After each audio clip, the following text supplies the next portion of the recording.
Estamos en Los Turelos y esta vez estamos con una de las notas más esperadas que tuvimos en este último tiempo, porque tenemos el honor de recibir a un ex compañero mío de la facultad, a un colega nuestro, el periodista de La Voz del Interior, directo de Luque, de acá de Córdoba, que estuvo como corresponsal en Ucrania viviendo en primera persona la durísima guerra que tiene en vilo al mundo. Bienvenido, Federico. ¿Qué tal, Nicole? ¿Cómo estás? Bueno, contentos de que estés acá, porque en serio cuando nosotros veíamos todo el relato siempre teníamos un poco de preocupación, un cordobés allá.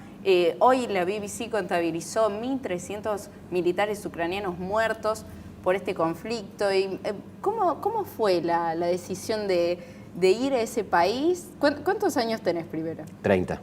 30. ¿Y en la profesión? Y en la profesión, digamos que lo estoy ejerciendo de forma profesional unos 4 años aproximadamente. Hace 4 años. ¿Y te imaginaste estar frente a frente en esta guerra? No, la verdad, si vos me preguntás si me lo imaginaba, no. Pero de algún modo, durante toda mi vida me preparé. Entonces quizás un poco sí.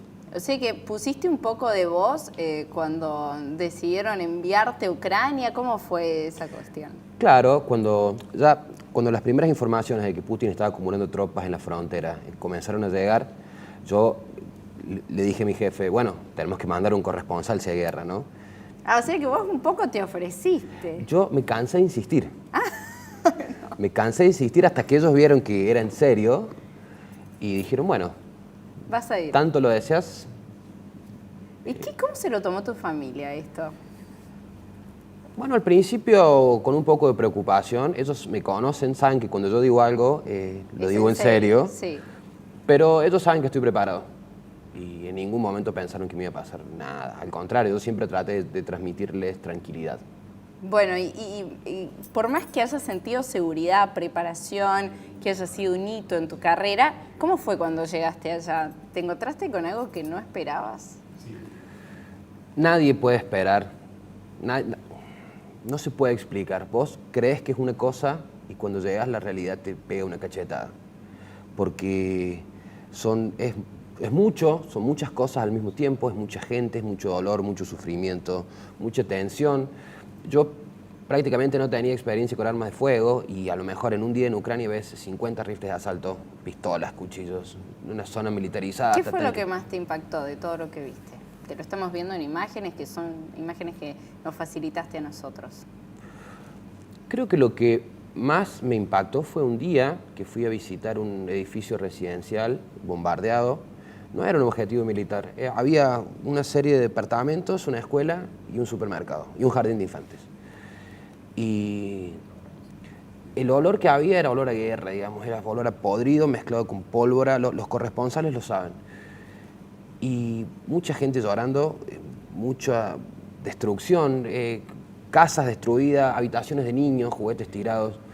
Y en medio de ese dolor, yo en un momento me paré de espaldas al edificio y vi una mujer llorando, que estaba llorando y se le caían las lágrimas y a su lado había otro hombre un poco mayor también, ambos lloraban, miraban el edificio y lloraban. Y el sol les daba de frente y las lágrimas que le caían por el rostro brillaban con la luz. Y en ese momento se escuchó una bomba que cayó muy cerca y la mujer se sobresaltó y el hombre se quedó, no se movió, quedó impasible. Él había sido soldado en Afganistán. ¿Pudiste charlar con ellos? Sí. ¿Qué era lo que les dolía tanto? ¿Estaba su casa en ese edificio? ¿Estaba un familiar?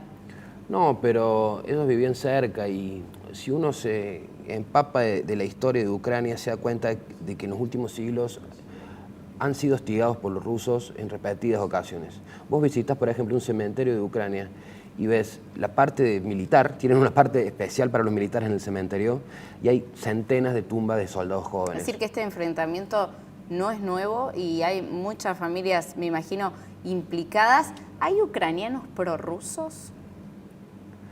Es una buena pregunta. Vos tenés que pensar Ucrania en un país en relación oeste-este. La parte oeste es más occidental, la más pro-europea, sí. Democracia liberal. Y la parte este es más prorrusa.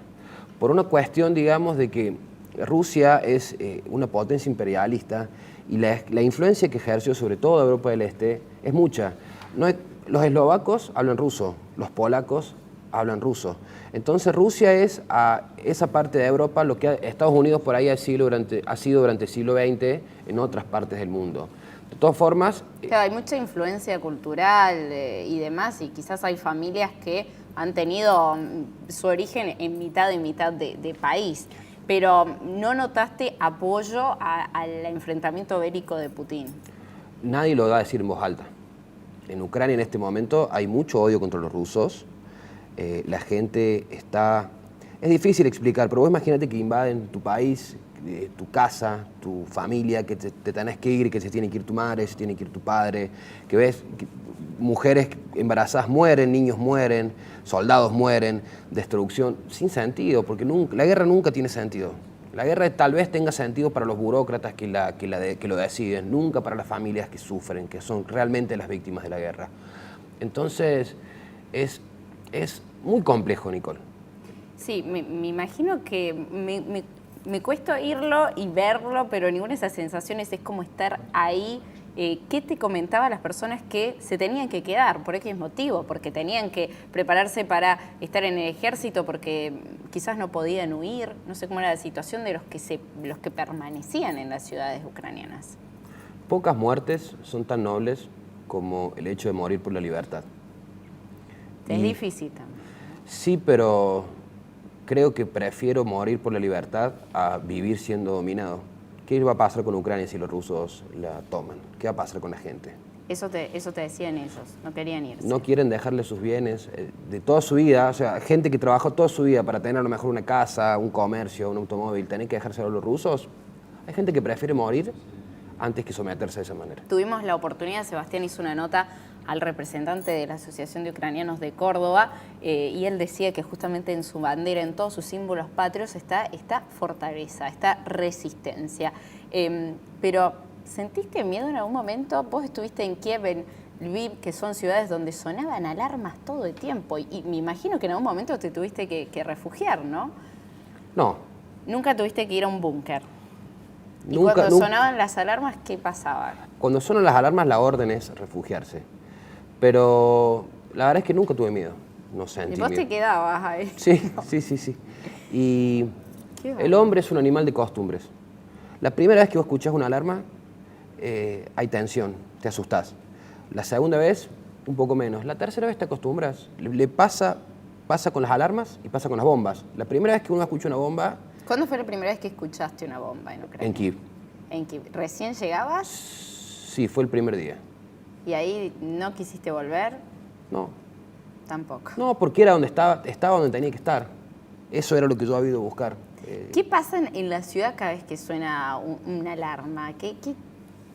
¿Hay gritos, hay desesperación? ¿Qué te trasladó a vos? La gente se acostumbra y muchos no les prestan atención. Lo difícil es para las familias que tienen niños. Vos pensás que si vos estás solo, bueno, pero si vos estás con un niño, vos no querés que viva eso. Y lo que hacen los padres muchas veces es esconderse en el baño. O bajar a la plaza de estacionamiento o el refugio más cercano, o esconderse en el baño. Lo que pasa es que las alarmas suenan a las 7 de la mañana, a las 11 de la mañana, a las 3 de la tarde, a las 7 de la tarde. Insoportable. Incluso para la psiquis humana, esa tensión. ¿Tuviste que abandonar? ¿Fue una decisión tuya del medio? Del medio. ¿Vos querías seguir en Ucrania? Yo quería quedarme. Era muy complicado la situación. Te lo digo, Federico, porque todos los que estábamos acá, yo también me pregunto cuándo vuelven los corresponsales de Argentina, ¿no?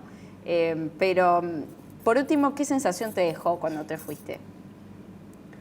Mucha tristeza.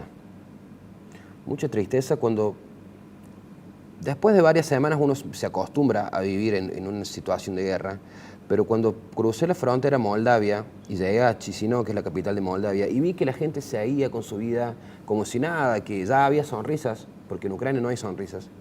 Había comercios abiertos, había movimiento, había... Había comida. Vos mostraste que había comida que en Ucrania escasea. Sí, los restaurantes están cerrados, la mayoría, hay algunos clandestinos abiertos, pero los supermercados tienen desabastecimiento.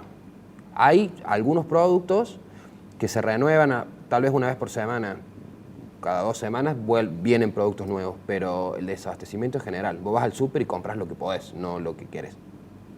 Y cuando llegaste acá, ¿qué sentís ahora?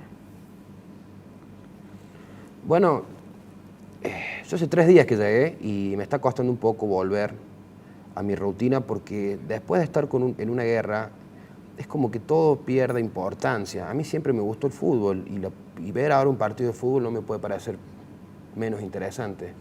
Y como las cosas no han cambiado y uno ve que la familia y los amigos siguieron con su vida y con las mismas preocupaciones, y uno que viene a estar solo en ese ambiente de tensión, por ahí se siente un poco incomprendido. Pero es lógico, porque yo puedo explicar qué es lo que viví, puedo describir una ciudad o qué significa estar en la guerra, pero nunca vas a entender lo que es estar ahí hasta que no estés.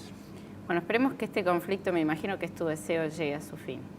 Ojalá, Dios quiera. Ojalá, y muchas gracias. A nosotros nos alegra mucho tenerte acá, Federico. Gracias por tu experiencia, por tener un cordobés, y esperemos que todos los argentinos, todos los periodistas, todas las personas que están inmersas en esa situación encuentren la paz y puedan volver a su vida, aunque sea lo más normal posible.